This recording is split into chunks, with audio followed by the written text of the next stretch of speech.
What's up, guys? I'm Anthony Filio. I'm the crew chief mechanic for Gura Racing. That's a professional TA2 Trans Am team with driver Michelle Body. Probably already know that this is her YouTube channel.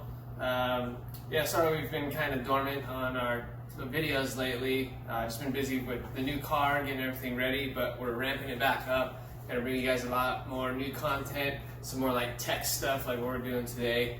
A little more in-depth stuff on the car as well, since it's a way more badass car than the Scion was. Today, what we're going to be doing is actually something I found online from a blog, I think, called Let Me Buy, or Past Let Me Buy, something like that. But it's going to be a dry brake bleeder system. So usually there are wet bleeder systems, which is actually just this right here, where you would put brake fluid in this jar, hook it up to your reservoir, and you would push fluid through your system, but then you got like a messy, oily bucket to deal with. In the dry system, what you actually do is you're only pushing air out of this into your brake master reservoir and pushing the fluid in there through the system to bleed it. And I'm going to show you how to build one of those today. So these are some of the parts you're going to need for this. Obviously your brake power bleeder bottle. You get these on Amazon. I can we'll put links for this. Then some 5/16 inch inside diameter hose, just to make everything easier, so you got some length. These are Oetiker clamps that you're going to be using for these quick disconnects, so that way you can pressurize your bottle. And then as soon as you clip this together, it'll push the air through your system. We had to get this CNC Easy Fill cover. So this brand, these are the brake reservoirs that we have on our car. And so what I'm gonna do is I'm gonna tap this into it, so I can just screw this lid onto our reservoir with the hoses hooked up, and it'll push it right through. So that's my plan on that. And then you just need like a couple tools. This is an Oetiker clamp, some scissors or whatever to snip the hose. I think all together it was like $100 for all this stuff. So I mean, you can do it for free, having your driver in the car, push the pedal, hold it, crack the valve, let it go. It's kind of time consuming, and you have to tie up your driver and another crew guy. This way you can send one guy here, go do the brakes, and you can free up people to do other stuff in the paddock, and there's no mess. Super clean way to do it. So let's get started making this thing. Alright, so first thing we're going to do, I just bought like the generic bottle only for the power bleeder. They do come with different cap sizes that will just like go right on your specific vehicle, but we have a race car, and I knew I was going to be using this cap with the fitting and everything, so I saved like $30 just by getting the bottle with the generic like NPT thread on it. So I don't need this, so I'm going to cut it off. So, just going to cut it off with these because those scissors suck. Alright, so that's off. Don't need that. So coming out of this end of the bottle, I mean, you can use either end of the quick disconnect, because I got ones where you can't hear, but they got valves in them that only open when they're cooked together, so that way there's no leakage of air. I think I'm going to use this end coming out of the bottle. So first, you want to slide your Oetiker clamp on to your hose. Like I said, this is a 5/16 inside diameter hose and a 5/16 inside diameter Oetiker. So when you clamp this, it actually only squeezes down to 5/16 inside diameter. They use them a lot in the beverage industry, I guess, because they clamp and seal real nice. So let's get that in there. Get your clamping tool. Make sure you got it set on there, on the barb, and boom.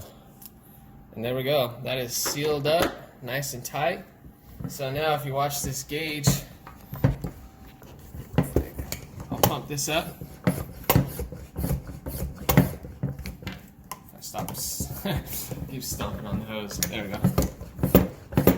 You can pump this up without the air coming out of that valve.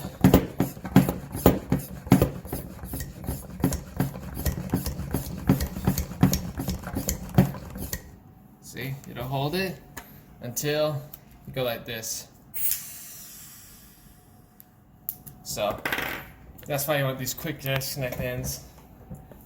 And got my little helper here today. She's not feeling so good. My little doo-doo Moxie. She's our little Dalmatian. She's 8 months. She's new too to the channel, so you'll see a lot of her running around, but she's not feeling good right now. Alright, so this side, this is done. Easy peasy. Next, we're gonna make the cord that'll run to the cap on the car. I don't know if I'm gonna leave it this long. I might cut it down because I'll most likely be setting this on the air box for the intake for the radiator and stuff. And then the brake reservoir, it's only like that far away. So since I wanted this to be a one-person gig and I want you to be able to watch everything that's going on and break the bleeder, I'll probably cut this down a little bit, but we'll probably just fast forward through this because it's going to be the same process as this. But I'm going to add the female side of the quick disconnect to one side of this hose. Use another Oetiker clamp on it, and then I'll figure out the length of hose I want, and then I'll be installing my barbed fitting. Alright guys, so like I said, we got our hose made. We did the female end on this end. I ended up leaving it full length.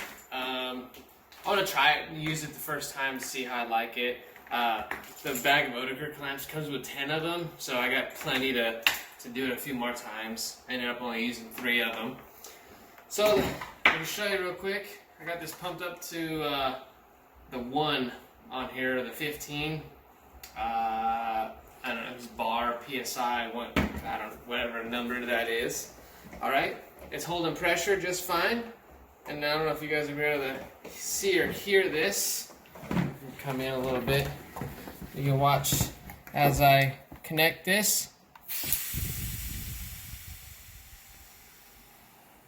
Boom. That's what's going to push the brake fluid in your reservoir. I mean, pretty much that's it. Super easy. And we found this. This wasn't my idea. We found this online through Let Me Buy. It's like a blog or something like that. This is exactly how he did his, minus the lid, because he was actually doing it on a BRZ. So, boom, super easy. I'm gonna get this tapped, and then we'll hook it up on the car and show you guys how it works. Alright guys, so we got our cap drilled and tapped for our MPT threading. So we're gonna be good on that, and I already test fitted on the car, make sure it works and everything. So that's it, man.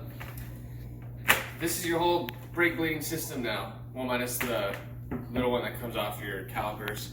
But super easy. I mean, not much to it. It costs you, like I said, like $100. But I think it's gonna be way more efficient and way more clean. Because all this stuff will stay clean. All that goes in or out of these is air. So that's pretty cool. Let's go get it on the car and see how it works. Alright guys, so the way we usually do our brake bleeding is I'd be down here with my hose going to my bottle to collect the old brake fluid. You know, and I'd be sitting here and I'd tell Michelle, go ahead and pump. She'd pump the pedal 3 times and she would hold it and she'd say holding, and then I would crack my bleeder valve open and that would push the fluid through the system. So what you're trying to do is get all the air bubbles out of your brakes to make them as solid and good as possible. And then once I crack the valve, the pedal actually goes down to the floor, and once it meets the floor, she'd say down, and then I would close the valve, and then we would just repeat that over and over and over. So hopefully this new pressure system, we can eliminate that and only have to do it one time. So we'll see. All right, here are our brake reservoirs, rear, front. This is actually for the clutch. So let's go ahead and do the front since we're right here. So this is the cap I said that I have bought to tap. Here's the one for the system. You guys probably won't have the same setup unless you have these same kind of reservoirs. So it's kind of a pain with this hose on here, but I'll take that. Just gotta make sure it spins with it. Look at that. It seals up, sits on there nice. Alright, and then we'll get the bottle hooked up, get some pressure on it, and make sure that it holds and doesn't leak anything.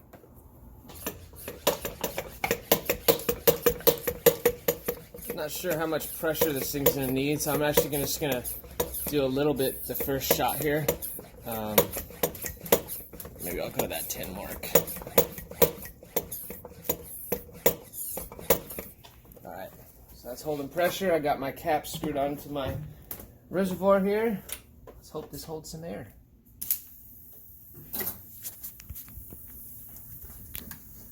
Alright, so it sounds like we've got a leak.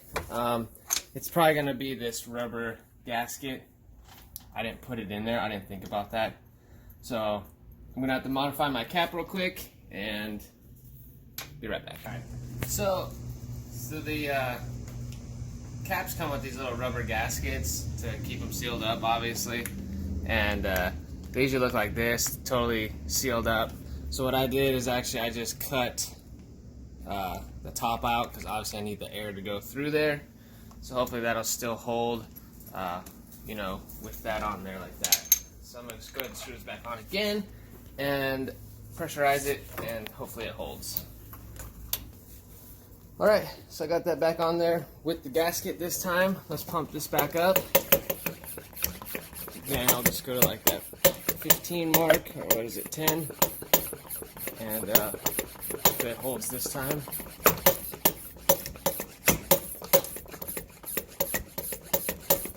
It's good enough. Alright, so then we hook up our line, fingers crossed.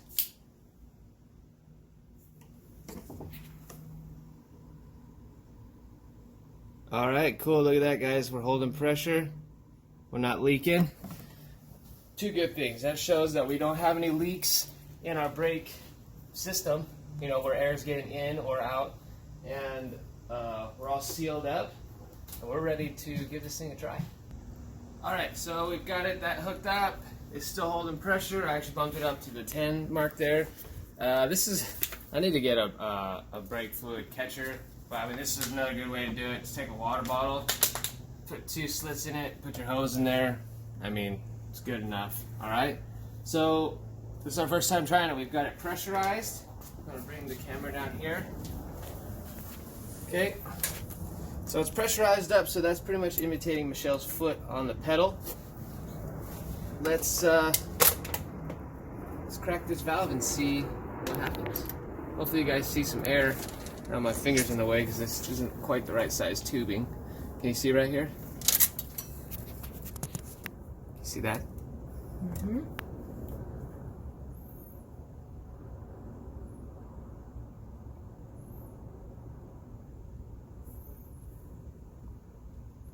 So it's pushing fluid through pretty slow. Let me close this valve up. I want to take a look at that pressure and see how far down it went. Thing at all, really. So that tells me let's pump this bad boy up. Let's push more pressure in it. Because it barely trickled up out of that line. I want it to push through.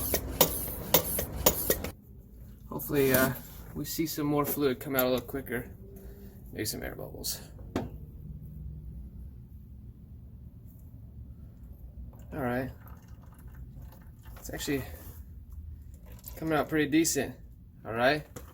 As you can see, There's no air bubbles coming through the line. I'm gonna call this one good. Wow, that was awesome. Boom. There we go. I'm gonna do the rest of the car. I think I love this thing. It's very awesome, very easy. Oh. I can do it by myself. You know, I just need to make sure I keep putting air in this and putting fluid in my reservoir. But I think this is going to be a great addition to our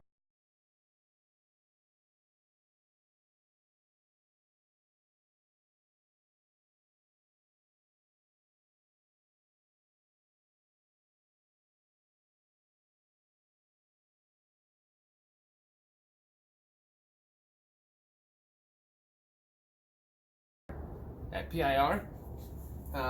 It's the Trans Am TA2 race. It's actually the 5th race of the season for us. One more after that is COTA. So if you're up in the Portland area, come on down to the race, hang out with us. We always give free stuff away at the track. Come check out our new Intech trailer. You know, we always have stickers, hats, all kinds of goodies for you. So come on out. If you guys want to see anything else on the race car, you know, tech tips, different stuff like that, let me know what you want to see, and we'll get it out for you guys. But in the meantime, stay cool, and thanks for tuning in.